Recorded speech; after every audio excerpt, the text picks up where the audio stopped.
Hi everybody, welcome back to Photo LX.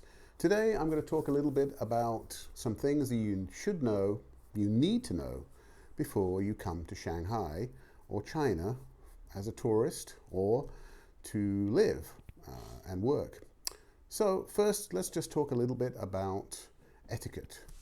If you're going to be doing any kind of business in China, you should consider things like business etiquette. So one thing that's very important here, which I think from my experience, most people in the West don't take too seriously or too formally, and that's the business card exchange. So normally I would say in the US or the UK, if someone gives you a business card, you just take it, you give it a brief look, you put it in your pocket, forget about it until later, and then you review it again.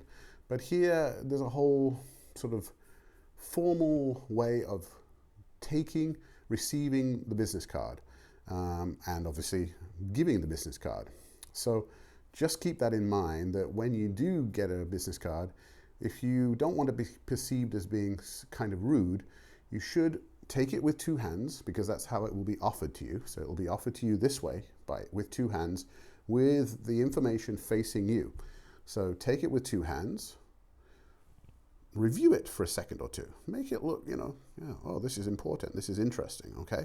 And then after that, then put it away. Put it in your jacket pocket, put it in your briefcase, whichever. But that's very important, because if you don't do that, you may be perceived as being a little impolite, a little bit rude. So just keep that in mind. If you're having a meal, this may seem very strange, but if you're having a meal in a restaurant in China and you are trying to, to live like a local, in the sense that you're using the chopsticks to eat rather than a knife and fork, because in a lot of restaurants you may not get offered a knife or a fork.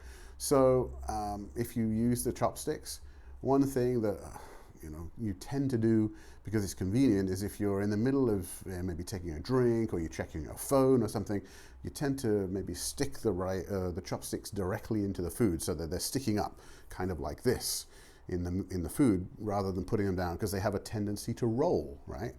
Don't do that. That's a real no-no here. For some reason, in the culture here, that's sort of considered, it reminds people of death, of a tomb, of a grave site. So if they see you do that, again, it's sort of considered a bit of a no-no. So just put your chopsticks on the side by the food. These days, a lot of the chopsticks have flat sides, so they don't tend to roll so much. But sometimes you get those round ones, and yeah, you've got to be careful they don't roll across the table. But don't put them in your food. Yeah. Another thing, you may, if you're going out for a meal with a Chinese host or business partner, there will be definitely some situation where you want to pay, but they want to pay, and it's a sort of just part of the culture here, is that everybody wants to pay. Everyone wants to be perceived as the person who's paying for the meal. So even if you've offered to take them out and you expect to pay, there may be some resistance from them, and that they insist on paying. But that's just the way it is here. So don't be surprised if that happens. I lived in America for 16 years before I came to China, and before that I'm from England. So England, or British people, are perceived as being a little bit reserved compared to Americans. And I know in general in America it's quite common to hug, especially someone you know really well. But in China, again, people are very reserved, so hugging is considered a bit uncomfortable, yeah? So even though the temptation may be to, throw your arms around someone and give them a good hug, I'd probably resist that urge initially, at least until you get to know them really well, and maybe then it'll be okay. But it's usually, in general here, it's considered not a very comfortable thing to do. And there's my neighbor slamming their door, so you might catch that in the background. But anyway, so that's the first part of this little video, so I'll catch you more again shortly. Okay, so the next thing I want to talk about is transportation. I'm living in Shanghai. I've been here now for 10 years, and so that's why I think I've got some information that will be very useful to you. And so let's talk about the different ways we can get around the city. First, the subway, or the metro, or the underground, depending on where you come from. But here they call it the metro. They use the French expression for it. And it's an extremely good network. It covers pretty much the whole city, and they're constantly adding new lines. So I think we're going to have something in the region of 320 or 340 kilometers of subway track here very soon. And there's not a part of the city you can't get to relatively easily these days. So the subway is a great way to get around. I'd say in general it's relatively inexpensive. I mean, most trips are about 4 to 5 renminbi each way. It's very easy to navigate. There's plenty of English language signs. It's relatively clean. There are 2 times a day when, or certainly on the weekdays, there are 2 times of the day when you definitely don't want to travel if you can avoid it. And that's between sort of 7:30 and 9:30. And around about 4:30 to 6:30. Those 2 times, you know, that's the rush hour, and those are the worst times to be on the subway. And really, if you go on the popular lines like line 2, line 1, you're going to be sardines. You're basically going to be wall-to-wall people, and you know, it's not very comfortable. But in general, you know, the subway is a great way to get around. It's clean, as I say. They have courtesy seats for people who have maybe some physical problems, pregnant mothers, you know, things like that.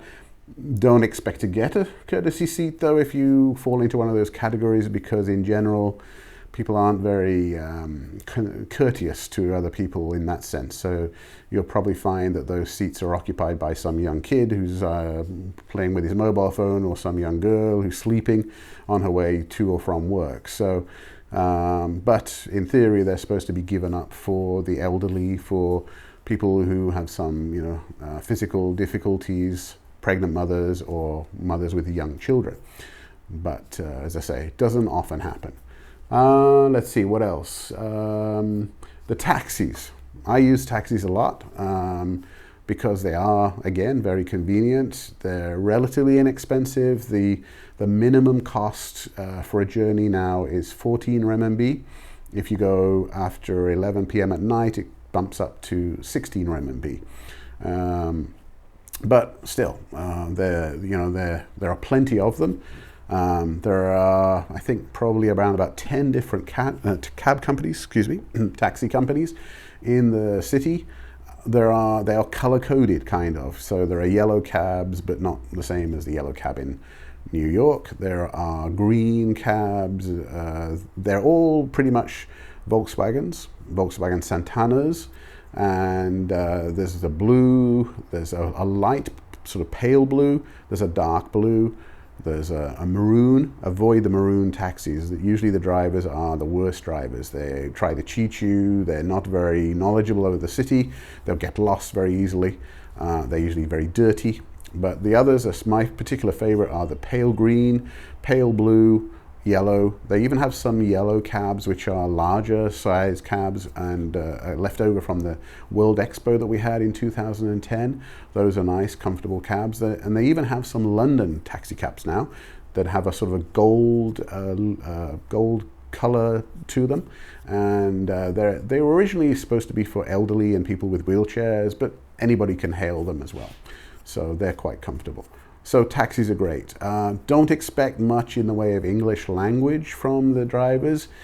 A few of them speak a little English, and some of them will try to engage you in some kind of conversation, but their English is very limited, as is my Chinese, to be honest. But one thing that I do find frustrating is that they don't have a very good knowledge in general of the city. So you can ask them sometimes where to go somewhere, and I've seen them throw their hands up in the air like, I don't know, where's that? I have no idea, which kind of surprises me, you know, coming from England where we have probably the best taxi drivers in the world. I'm sure my American friends would disagree, but you know, the guys in London, they have to learn what's known as the knowledge takes them 4 years to pass that examination.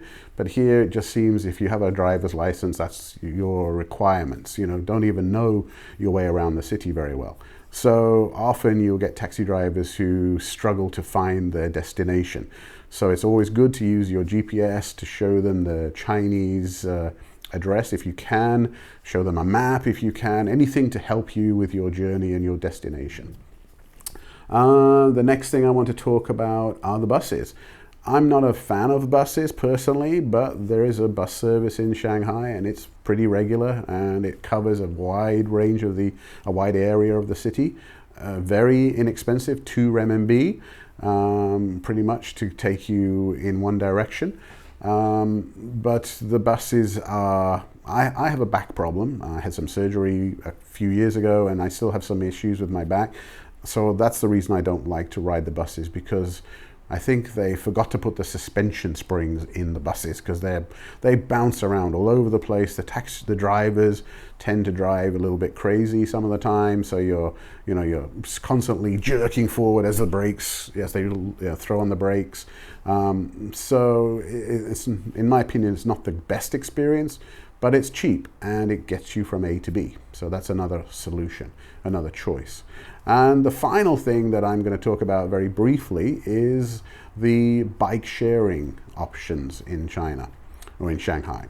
Some of them even have promotions. Like the other day, there was a promotion on one of the new companies where you could rent the bike for 10 feng, which is like 10 cents, a dime in America, or 10p in England, very, very cheap. But the thing I'm finding is that a lot of these were relatively cheap bikes to begin with. They're getting abused by the people who are using them. So now people are complaining that the brakes aren't very good, they're not very safe, they're very uncomfortable. So you have to be careful. So choose your bike carefully if you're going to use the bikes. But it's a great way to get around the city and certainly good for the environment. So that's bike sharing. So next part coming up shortly, okay? Okay, the next thing I want to talk about, and I do have another video on this channel about this, but I think I'm just going to cover it again in a little bit more detail. But another thing that I think a lot of visitors, don't expect to find is that everything in the social media world is blocked in China. Everything that's not Chinese, that is.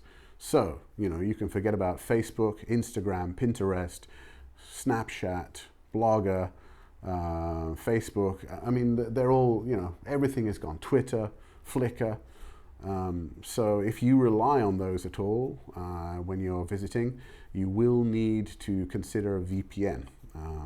And those are pretty inexpensive and easy to get before you come here. And I would definitely recommend doing that, because unless you're staying in maybe a higher end hotel, like a 4-star hotel, maybe something like a Hilton or Marriott, you will get access to like CNN, through the hotel TV system.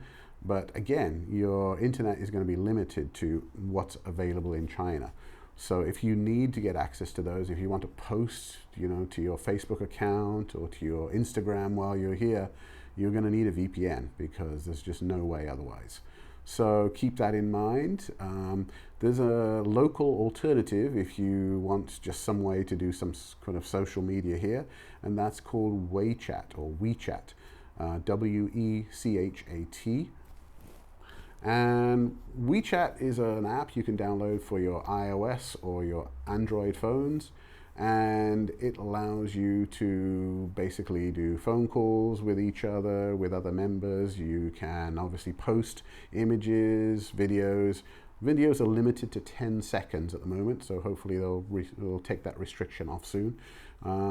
But it also does allow you to do some other things, and it's become a huge part of life here in China, in that everybody uses it now as a payment system.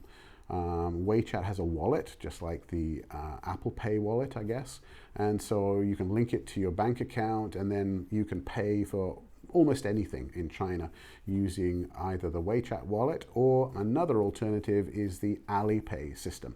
And Alipay, you can, if you have a PayPal account, you can link your PayPal account to Alipay, and then you can use that as a payment system here in Shanghai. And in some cases, like taxis, you can pay for your taxi ride that way. It's definitely something worth investigating. I use it all the time. In fact, I rarely carry cash in China anymore. 4 or 5 years ago, I would always have 200 or 300 renminbi in my pocket, because if I want to buy something, I'm going to be using cash, you know, or my debit card. But now I don't carry my debit card. I don't carry cash. Everything is on my phone. And maybe that's a foolish thing, but right now it's the most convenient thing. So, you know, if I have 10 renminbi in my pocket, it's unusual, because I'm just paying for everything with my phone. So anyway, that's my take on that part of the experience in Shanghai or China. Here, if this information is useful to you, please consider subscribing to my channel, and maybe give me a like and share my videos. So thanks for stopping by, and I hope to see you again soon. Bye-bye.